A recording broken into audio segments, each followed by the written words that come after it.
Dengan Rasulullah pekan hati demi agama. Rasulullah pekan berhasil lihat dakwah dikarenakan Rasulullah dengan para sahabatnya hidup bersatu. Rasulullah dengan para sahabat hidup bersatu. Maka katanya selaku umat Muhammad yang cinta ke Nabi, yang kami iman ke Allah, katanya selaku umat Muhammad seiman, seakidah, seagama, hidup katanya baik pakai-pakai, hidup katanya baik tamu-yumu, datang pakai-pakai ni.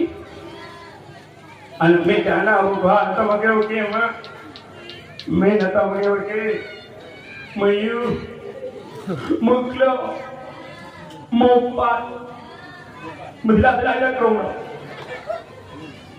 Tunggu mapuhan datang pakai-pakai dulu. Tapi aku tunggu dah. Putus, kita jangan jangan lagi lagi bincang juga.